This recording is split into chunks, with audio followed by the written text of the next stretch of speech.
Tahukah kamu, Jawa Barat menjadi satu dari 5 provinsi dengan migran masuk seumur hidup terbesar di Indonesia loh. Migrasi atau perpindahan seseorang dari satu wilayah ke wilayah yang lain ini umumnya dilakukan atas dorongan ekonomi untuk mencari upah yang lebih tinggi, ketersediaan lapangan pekerjaan yang lebih memadai, serta akses pendidikan yang lebih baik. Di Jawa Barat sendiri, terdapat 6 kabupaten kota yang memiliki tingkat migrasi tinggi pada tahun 2019 hingga 2020, yaitu Kabupaten Kota Bekasi, Kota Depok, Kabupaten Bogor, Kabupaten Karawang, dan Kota Bandung.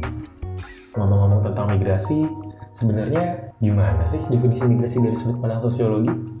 Yuk cari tahu. John Wilkes dalam salah satu bukunya mendefinisikan migrasi sebagai setiap perubahan tempat tinggal permanen yang dialami oleh penduduk secara spasial, bukan hanya sementara atau berpindah-pindah, dan terdapat pola perubahan aktivitas di dalamnya, seperti pekerjaan dan pendidikan. Lalu, kira-kira ada apa aja sih faktor yang mendorong seseorang melakukan migrasi? Faktor-faktornya antara lain, yang pertama berkurangnya sumber-sumber penunjang kehidupan, yang kedua berkurangnya lapangan pekerjaan di tempat asal para migran, yang ketiga adanya tekanan-tekanan yang mengganggu hak asasi penduduk di daerah asal, dan yang keempat migrasi karena alasan pendidikan, pekerjaan, atau perkawinan.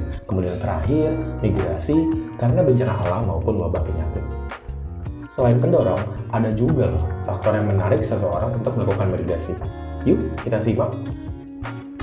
Pertama, adanya harapan akan memperoleh kesempatan untuk memperbaiki taraf hidup, juga memperoleh pendidikan yang lebih baik. Selain itu, keadaan lingkungan dan keadaan hidup yang lebih bagus, seperti halnya kondisi iklim, perumahan, dan fasilitas-fasilitas publik yang lainnya. Nah, pada video kali ini, kami menggunakan produk domestik regional bruto atau PDRB sebagai tolak ukur untuk melihat pertumbuhan ekonomi di Jawa Barat. Kenapa sih harus PDRB? Badan Pusat Statistik menyebutkan bahwa PDRB merupakan salah satu indikator yang penting untuk mengetahui kondisi ekonomi di suatu daerah dalam suatu periode tertentu. For your information, PDRB itu dibagi jadi dua loh, yaitu PDRB atas harga berlaku dan harga konstan. Pada penjelasan kali ini, kami menggunakan PDRB atas harga berlaku untuk menganalisisnya. Apabila kita melihat kondisi Jawa Barat pada tahun 2019, total migrasi masuk antar provinsi adalah sebesar 248.355 penduduk, dengan persentase penduduk miskin sebesar 6,91%. Sementara itu, pada tahun 2020, di mana terjadi COVID-19 beserta PSBB, tercatat bahwa migrasi masuk antar provinsi menurun hingga menjadi 207.762 penduduk. Selain migrasi masuk yang menurun, PDRB atas dasar harga berlaku pun menurun dikarenakan perekonomian yang memburuk akibat COVID-19. Pada tahun 2020, tercatat bahwa dari 49,31 juta penduduk di Provinsi Jawa Barat, sebanyak 207.762 diantaranya merupakan migran yang berasal dari luar provinsi. Pada tahun tersebut, tercatat juga bahwa PDRB per kapita atas dasar harga berlaku Jawa Barat adalah sebesar 41,81 juta rupiah. Jumlah ini menurun dari tahun sebelumnya yang mencapai 43,07 juta rupiah, seiring dengan menurunnya jumlah migrasi masuk di Jawa Barat. Dalam hal ini, faktor yang mempengaruhi pertumbuhan ekonomi adalah pertumbuhan penduduk, di mana salah satunya adalah migrasi masuk. Berdasarkan data yang diperoleh dari BPS, ditemukan pula bahwa 17 dari 28 kabupaten kota yang ada di Jawa Barat mengalami penurunan PDRB per kapita atas dasar berlaku seiring menurunnya jumlah migran yang masuk ke daerah tersebut.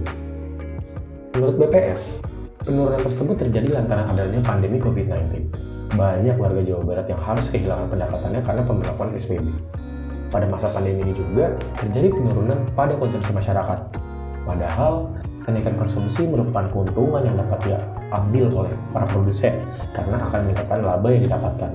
Dengan asumsi bahwa laba itu digunakan untuk melakukan ekspansi produksinya, maka output yang dihasilkan pada daerah tersebut meningkat. Migrasi memberikan dampak pada peningkatan perekonomian satu daerah.